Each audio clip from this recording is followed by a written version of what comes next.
모두가 아는 만유인력의 아이콘, 아이작 뉴턴을 실험 대상이 된 뉴턴으로 다시 봅니다.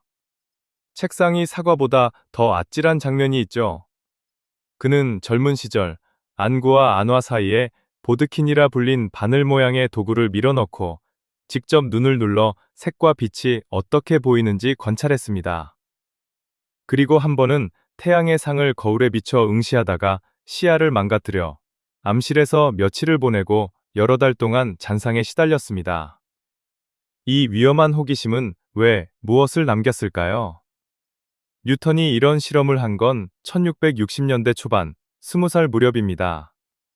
그는 빛이 어디에서 만들어지는지, 눈은 어떻게 색을 느끼는지 직접 확인하고 싶었죠. 그래서 보드킨의 무딘 끝으로 안구 옆을 살짝 밀어주는 기계적 자극을 반복합니다. 그 순간 눈앞에 하얀 고리, 어두운 띠, 색띠가 번쩍이며 돌듯 나타났고 고개를 움직이거나 압력을 조금만 바꿔도 무늬가 흐려졌다 다시 살아나는 걸 또박또박 적어두었죠. 오늘 우리는 이런 현상을 포스펜, 압박성 안내성광이라고 부릅니다. 즉, 빛이 들어오지 않아도 망막이나 시각계가 기계적 전기적 자극을 받으면 스스로 빛을 본다고 느끼는 현상 말입니다. 뉴턴은 눈 자체가 자극에 반응해 내부에서 상을 만들어낸다는 점을 몸으로 확인했고, 훗날 색과 빛에 대한 그의 통찰이 눈의 반응이라는 테마와 함께 자리 잡습니다. 하지만 더 과감했던 건 태양 잔상 실험이었습니다.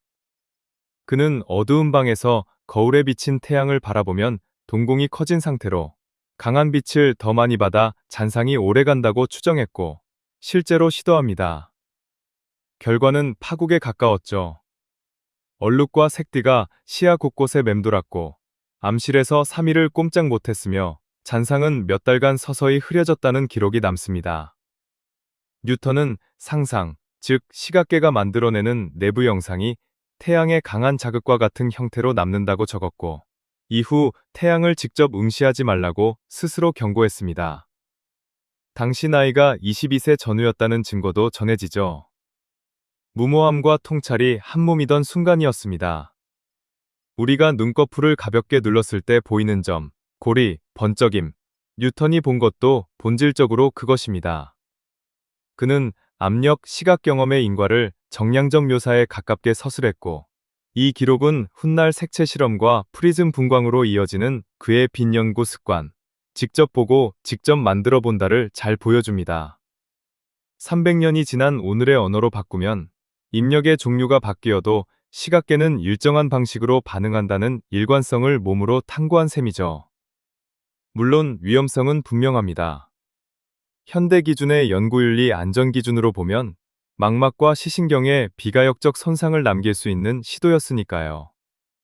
일부 사료는 그가 이후로도 빛자극을 조절해 잔상을 관찰하고 시야가 회복되길 기다렸다고 전합니다.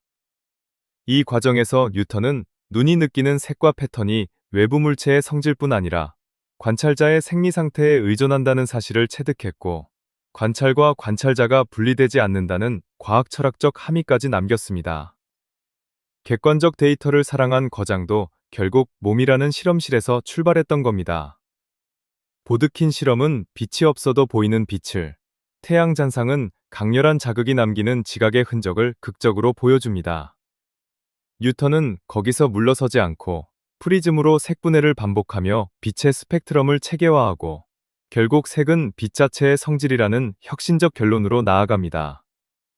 우리는 학교에서 그 결과만 달달 외웠지만 그 길의 시작은 때론 무모했을지라도 철저했던 자기 실험이었습니다. 그래서 이 이야기는 호기심을 부추기는 미담이 아니라 관찰, 기록, 검증이라는 과학적 태도가 어떻게 개인적 경험에서 보편 지식으로 번역되는지 보여주는 사례로 읽어야 합니다. 과학의 빛은 때로 위험의 그림자를 지나서 온다. 뉴턴은 눈앞의 빛을 보기 위해 자신의 눈을 걸었습니다. 우리는 같은 실수를 반복할 필요가 없습니다.